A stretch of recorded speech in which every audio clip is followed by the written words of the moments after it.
Prosigamos.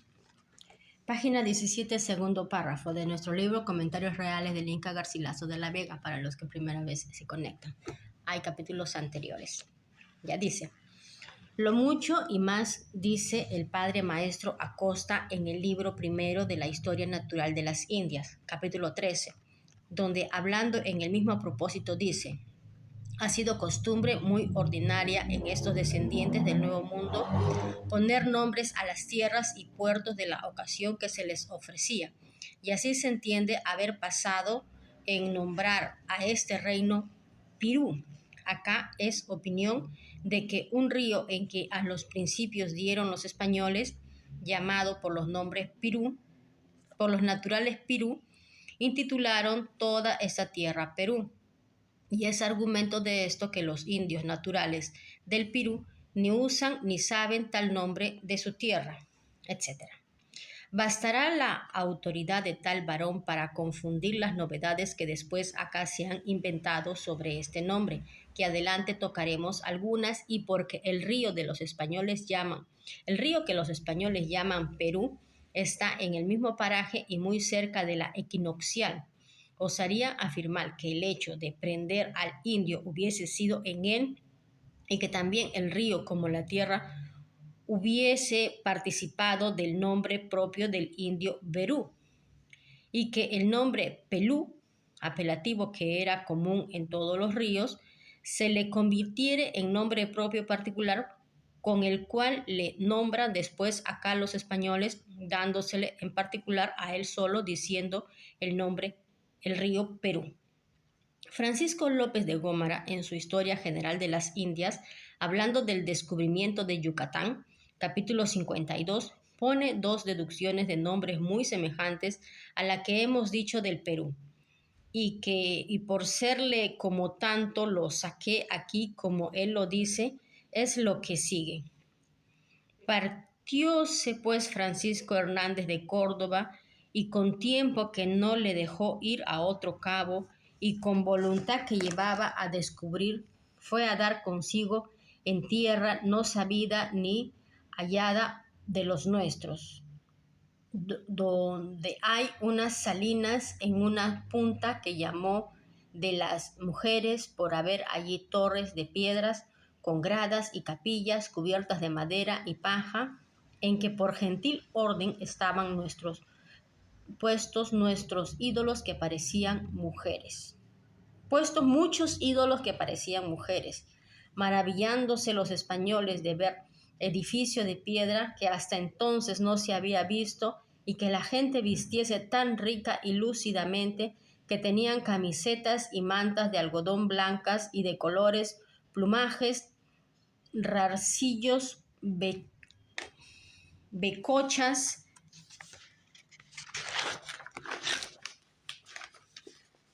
y joyas de oro y plata, y las mujeres cubiertas pecho y cabeza.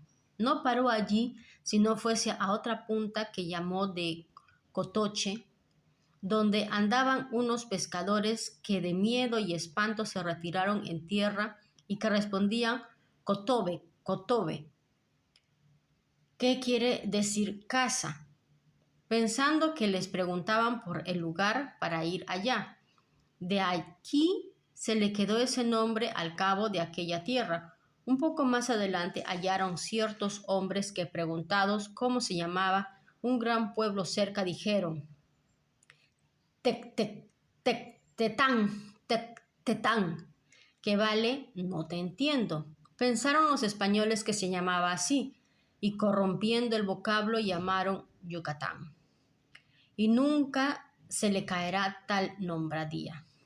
Hasta aquí es de Francisco López de Gómara, sacado a la letra, de manera que en otras muchas partes de las Indias ha acaecido lo que en el Perú, que han dado por nombres a las tierras que descubrían los primeros vocablos que oían a los indios cuando les hablaban y preguntaban por los nombres de tales tierras, no entendiendo la significación de los vocablos, sino imaginando que el indio respondía a propósito de lo que le preguntaban, como si todos hablaran el mismo lenguaje. Y este hierro hubo en otras muchas cosas de aquel nuevo mundo, y en particular en nuestro imperio del Perú, como se podrá notar en muchos pasos de la historia. Lo que dice un autor acerca del nombre Perú. Capítulo 6. Sin lo que Pedro de Cieza y el padre Joseph de Acosta y Gómara dicen acerca del nombre Perú, se me ofrece la autoridad de otro insigne varón religioso de la Santa Compañía de Jesús llamado el padre Blas Valera, que escribía la historia de aquel imperio en elegantísimo latín y pudiera escribirla en muchas lenguas porque tuvo don de ellas, mas por la desdicha de aquella mi tierra que no mereció que su república quedara escrita de tal mano. Se perdieron sus papeles en la ruina y saco de Cádiz, que los ángeles hicieron años de 1500, no, que los ingleses hicieron año de 1596 y él murió poco después. Yo hube del saco las reliquias que de sus papeles quedaron, para mayor dolor y lástima de los que se perdieron, que se sacan por los que se hallaron, quedaron tan destrozados por falta de más y mejor. Hízome merced de ellos el padre maestro Pedro Maldonado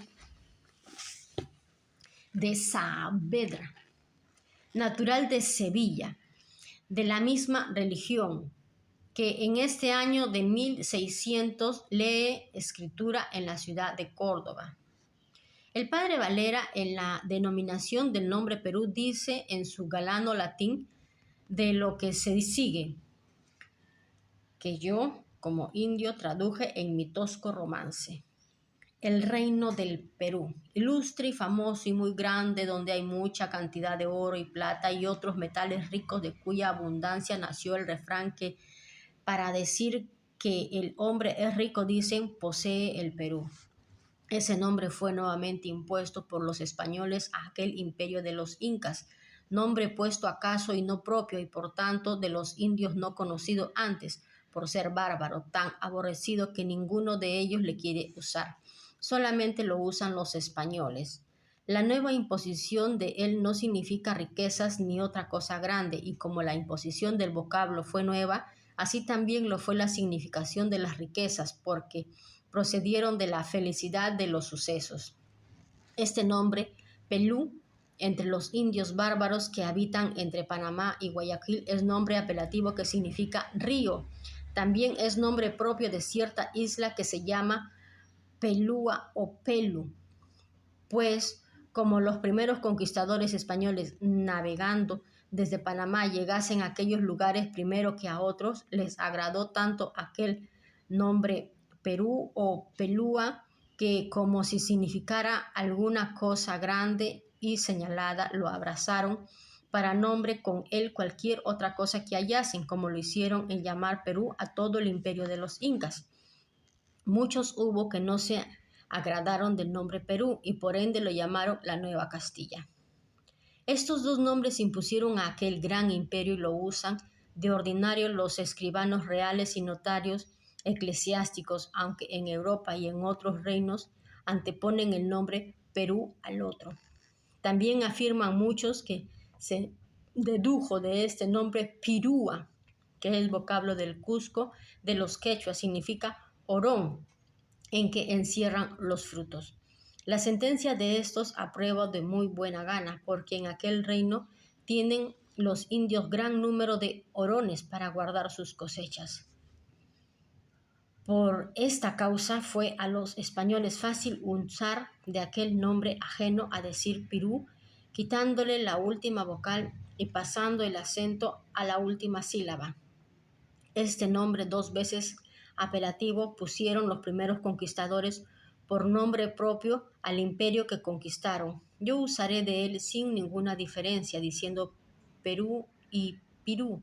La introducción de este vocablo nuevo no se debe repudiar por decir que lo usaron falsamente y sin acuerdo, que los españoles no hallaron otro nombre genérico y propio que imponer a toda aquella región, porque antes del reinado de los incas cada provincia tenía su propio nombre, como Charca, Coya, Cosco, Rima, Quinto y otras muchas, sin atención ni respeto a las otras regiones, mas después que los incas sojuzgaron todo aquel reino y a su imperio, le fueron llamando conforme al orden de la conquista, y al sujetarse y rendirse los vasallos, y al cabo le llamaron Tahuantinsuyo, esto es, las 4 partes del reino, o Inca Runam, que es vasallos del Inca. Los españoles advirtieron la variedad y confusión de estos nombres.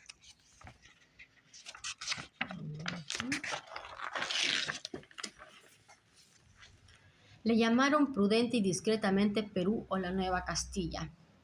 Hasta aquí es del padre Blas Valera, el cual también, como el padre Acosta, dice haber sido nombre impuesto por los españoles y que no lo tenían los indios en su lenguaje.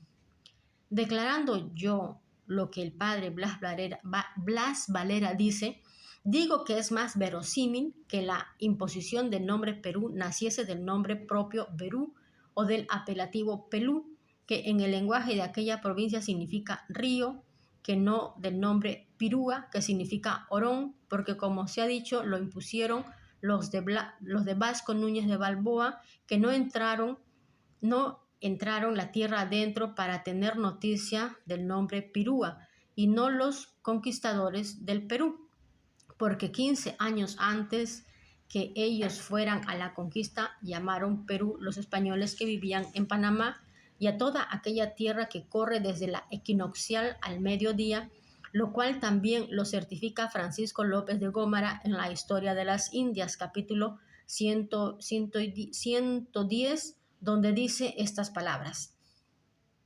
Algunos dicen que Balboa tuvo relación de cómo aquella tierra del Perú tenía oro y esmeraldas. Sea así o no sea, es cierto que había en Panamá gran fama del Perú cuando Pizarro y Almagro armaron para ir allá.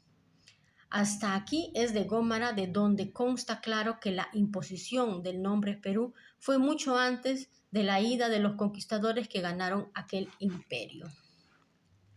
Ya. Las otras deducciones de nombres nuevos. Porque la deducción del nombre Perú no quede sola, digamos, a otras semejantes que le hicieron antes y después de esta, que, aunque las anticipemos, no estará mal que estén dichas para cuando lleguemos a sus lugares.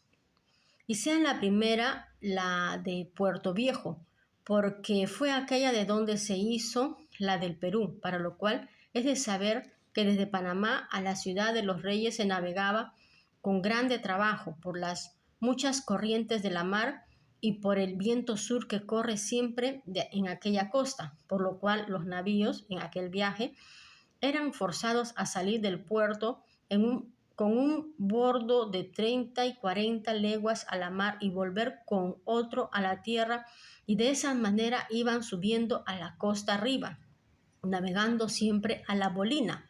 Y acaecía muchas veces, cuando el navío no era buen velero de la bolina, cae más atrás de donde había salido, hasta que Francisco Drake, inglés, entrando en el estrecho de Magallanes, año de 1579, enseñó mejor manera de navegar, alargándose con los bordos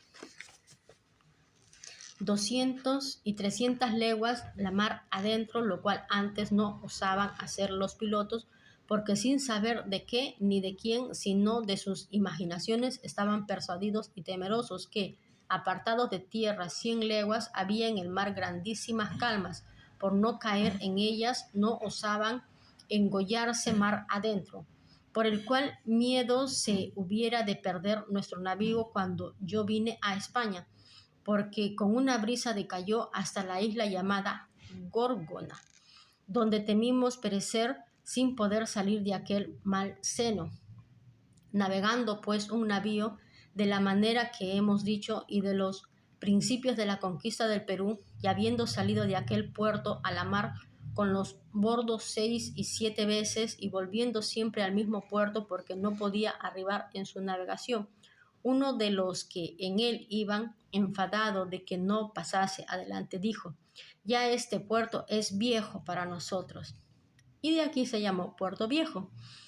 Y la punta de Santa Elena, que está cerca de aquel puerto, se nombró así porque lo vieron en su día. Otra imposición de nombre pasó mucho antes de las que hemos dicho, semejante a ellas, y fue que en el año de 1500, navegando un navío que no se sabe cuyo era, si de Vicente Yáñez Pinzón o de Juan de Solís, dos capitanes venturosos en descubrir nuevas tierras, yendo el navío en demanda de nuevas regiones, que donde no entendían los españoles en otra cosa, deseando hallar tierra firme, porque la que hasta allí habían descubierto eran todas islas que hoy llaman Barlovento. Un marinero que iba en la gavia, habiendo visto el cerro alto llamado Capira, que está donde la ciudad del nombre de Dios, dijo, pidiendo albricias a los del navío: en nombre de Dios, sea compañeros que veo tierra firme. Y así se llamó después, nombre de Dios, la ciudad de allí. Se fundó y tierra firme su costa, y no llaman tierra firme a otra alguna, aunque lo sea, sino aquel sitio del nombre de Dios, y que se le ha quedado por nombre propio. 10 años después llamaron Castilla de Oro aquella provincia por el mucho oro que en ella hallaron, y por el castillo que en ella hizo Diego de Nicuesa, año de 1510. La isla que ha por nombre la Trinidad, que está en el Mar Dulce, se llamó así porque la descubrieron días de la Santísima Trinidad. La ciudad de Cartagena llamaron así por su nuevo puerto, que por semejarse mucho a la Cartagena de España, dijeron los que primero lo vieron: este puerto es tan bueno como el de Cartagena.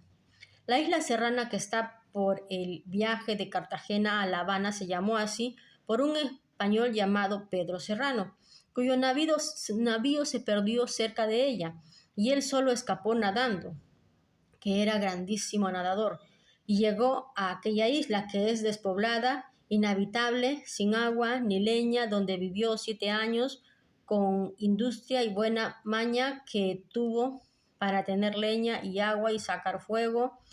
Es un caso historial de grande admiración, quizás lo diremos en otra parte, de cuyo nombre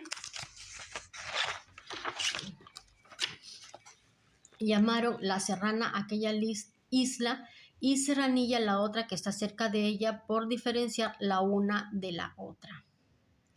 La ciudad de Santo Domingo, por quien toda la isla se llamó del mismo nombre, se fundó y nombró, como lo dice Gómara, capítulo 35, por estas palabras que son sacadas a la letra.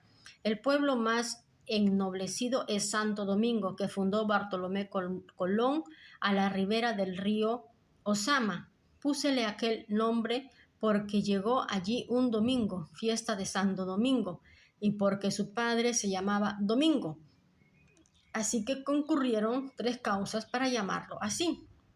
Hasta aquí es de Gómara. Semejantemente, son impuestos todos los más nombres que puertos famosos y ríos grandes y provincias y reinos que en el Nuevo Mundo se han descubierto, poniéndoles el nombre del santo o santa en cuyo día se descubrieron, o el nombre del capitán, soldado, piloto, marinero que lo descubrió, como dijimos algo de eso en la historia de la Florida, cuando tratamos de la descripción de ella y de los que a ella han ido. Y en el libro sexto, después del capítulo 15, a propósito de lo que allí se cuenta, había puesto estas deducciones de nombres juntamente con la del nombre Perú, temiéndome me faltara la vida antes de llegar aquí. Mas pues Dios, con su misericordia, la ha alargado. Me pareció quitarlas de allí y ponerlas en su lugar.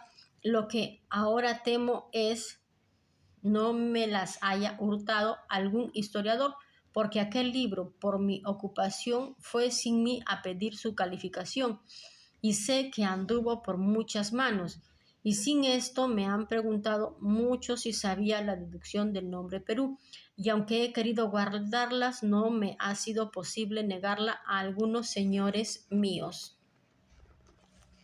Seguimos un poquito más. La descripción del Perú. Los 4 términos en el imperio de los incas tenía cuando los españoles entraron en él son los siguientes. Al norte estaba hasta el río Ancasmayu, que corre entre los confines de Quito y Pasto, quiere decir Pasco, No, sí dice Pasto. Quito y Pasto. Quiere decir, en la lengua general del Perú, Río Azul. Está debajo de la línea equinoccial y casi perpendicularmente. Al mediodía tenía por término el río llamado Maullí, que corre leste-oeste pasado el Reino de Chile antes de llegar a los Araucos, el cual está más de 40 grados de la equinoccial al sur.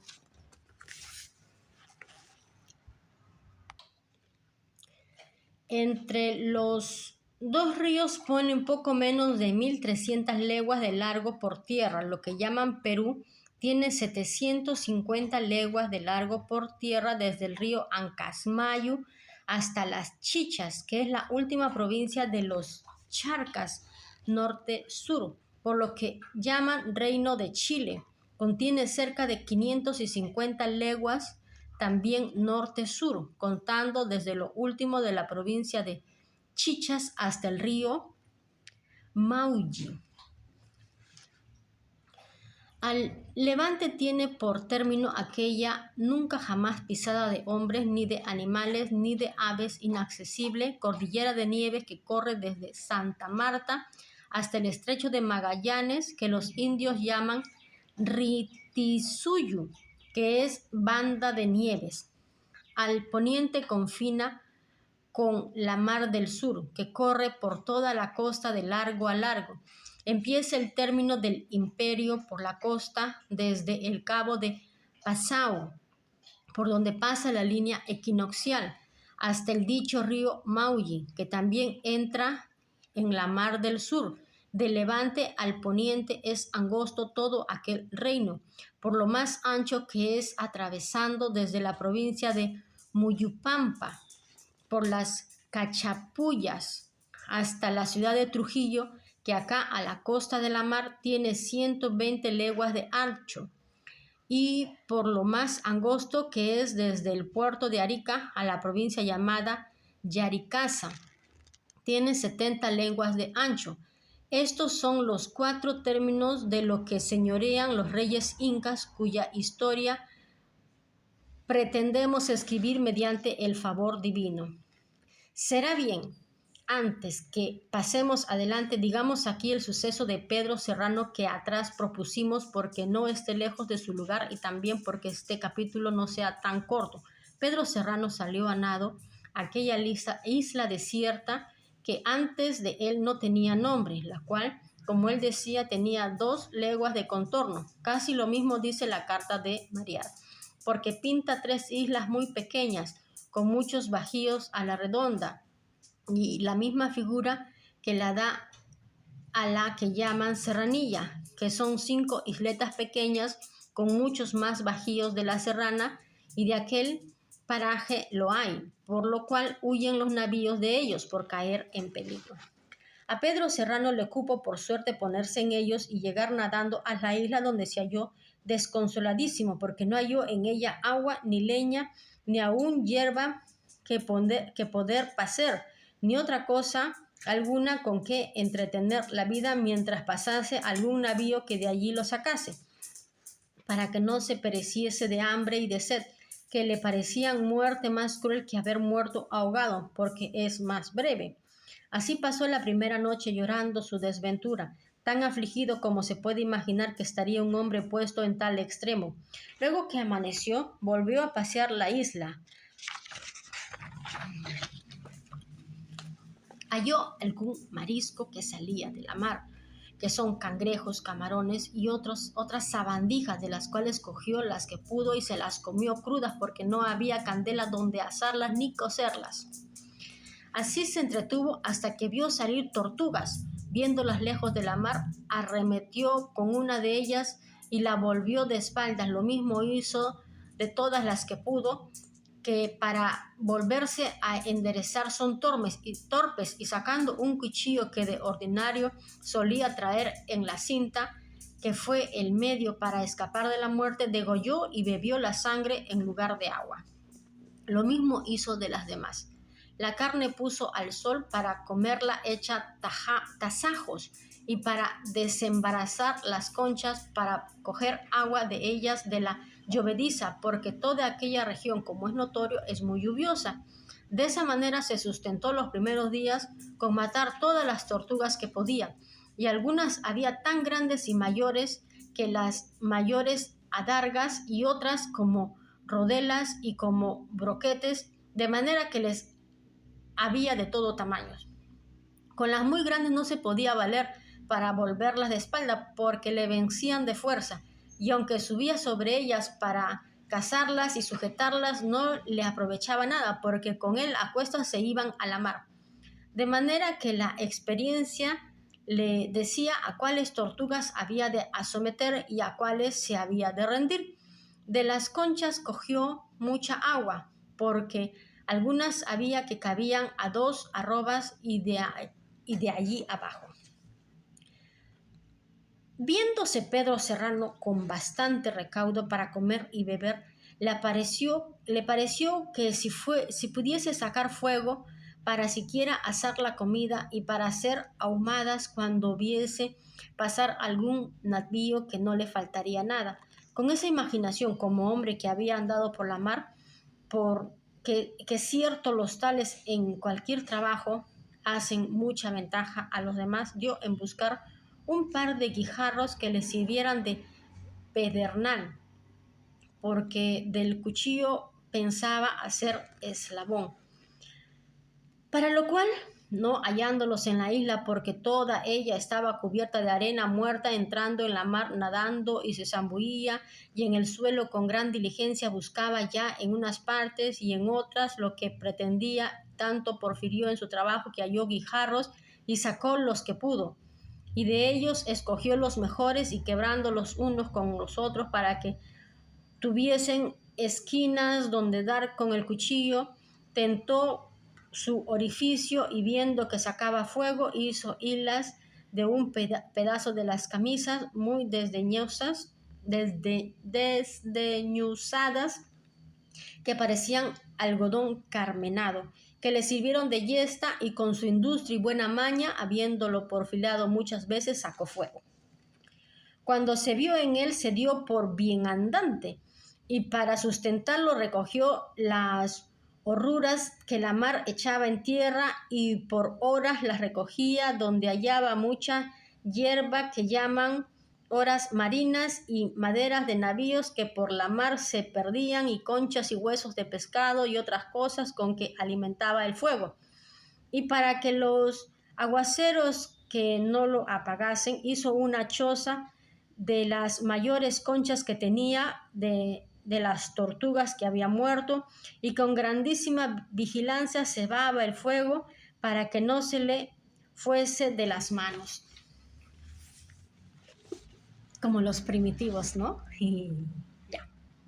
Dentro de 2 meses y aún antes se vio como nació, porque con las muchas aguas y calor y humedad de la región se le pudrió la poca ropa que tenía.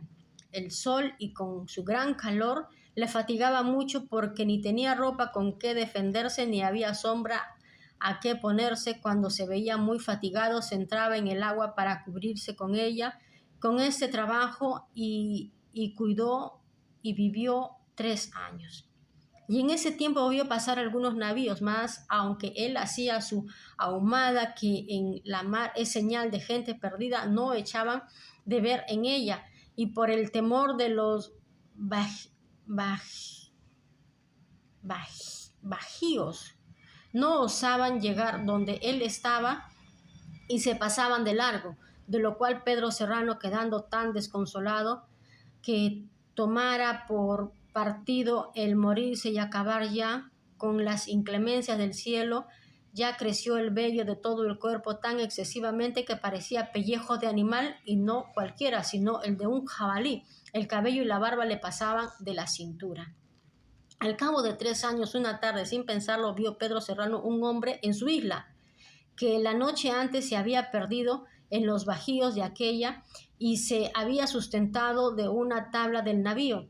Y como luego que amaneció viese el humo de fuego de Pedro Serrano, sospechando lo que fue, se había ido a él, ayudado de la tabla y de su buen nadar. Cuando se vieron ambos, no se puede certificar cuál quedó más asombrado de cuál, Serrano imaginó que era el demonio que venía en figura de hombre para tentarle de alguna desesperación. El huésped entendió que Serrano era el demonio de su propia figura. Según lo vio cubierto de pelos, barbas y pelaje, cada uno huyó del otro. Y Pedro Serrano fue diciendo: Jesús, Jesús, líbrame, Señor, del demonio. Oyendo esto se aseguró el otro, y volviendo a él le dijo: No huyas, hermano, de mí, yo soy cristiano como vos. Y para que se certificase, porque todavía huía, dijo a voces el credo, lo cual, oído por Pedro Serrano, volvió a él, y se abrazaron con grandísima ternura y muchas lágrimas y gemidos, viéndose ambos de una misma desventura sin esperanza de salir de ella. Cada uno de ellos brevemente contó al otro su vida pasada. Pedro Serrano, sospechando la necesidad del huésped, le dio de comer y de beber de lo que tenía, con que quedó algún tanto consolado, y hablando de nuevo de su desventura, acomodaron su vida como mejor supieron, repartiendo las horas del día y de la noche en sus menesteres de buscar mariscos para comer y ovas de leña y huesos de pescado, cualquier otra cosa que la mar echase para sustentar el fuego, y sobre todo la perpetua vigilia que sobre él había de tener, velando por horas para que no se le apagase. Así vivieron algunos días, mas no pasaron muchos que no riñeron, de manera que apartaron rancho, que no faltó sino llegar a las manos, porque no se vea cuán grande es la miseria de nuestras pasiones. La causa de la pendencia fue decir el uno al otro que no tenía cuidado cómo convenía de lo que era menester, y ese enojo y las palabras que con él se dijeron los descompusieron y apartaron. Mas ellos mismos, cayendo en su disparate, se pidieron perdón. Y así hicieron amigos y volvieron a su compañía, y en ella hicieron otros 4 años, ya eran 7. En ese tiempo vieron pasar algunos navíos y hacían sus ahumadas, mas no les aprovechaban, que de ellos quedaban tan desconsolados que no les faltaba sino morir. Al cabo de ese largo tiempo acercó a pasar un navío tan cerca de ellos que vio la ahumada y les echó un batel para recogerlos. Pedro Serrano y su compañero, que se había puesto de su mismo pelaje, viendo el batel cerca, porque los marineros se iban por ellos, no entendiesen que eran demonios y huyesen de ellos, dieron en decir el credo y llamar el nombre de nuestro Redentor a voces. Valióse el aviso, que de otra manera sin duda huyeran los marineros, porque no tenían figura de hombres humanos. Y así los llevaron al navío, donde admiraron a cuantos los vieron y oyeron sus trabajos pasados. El compañero murió en el mar viniendo a España. Pedro Serrano llegó acá y pasó a Alemania, donde el emperador estaba entonces. Llevó su pelaje como lo traía, para que fuese prueba de su naufragio, de lo que en él había pasado, por todos los pueblos que pasaba por la ida, si siquiera mostrarse, ganara muchos dineros. Algunos señores y caballeros principales que gustaron de ver su figura le dieron ayudas de costa para el camino. A la majestad imperial, habiéndolo visto y oído, le hizo merced de 4,000 pesos de renta, que son 4,800 ducados en el Perú. Yendo a gozarlos, murió en Panamá, que no llegó a verlos. Todo este cuento, como se ha dicho, contaba un caballero que se decía García Sánchez de Figueroa, a quien yo se lo oí y que conoció a Pedro Serrano y se certificaba que se lo había oído a él mismo, y que después de haber visto al emperador se había quitado el cabello y la barba y dejándolo poco más corta que hasta la cinta, y para dormir de noche se la entrenzaba, porque no entrenzándolo se tendía por toda la cama y le estorbaba el sueño. Listo. Nos quedamos aquí por ahora, luego la seguimos.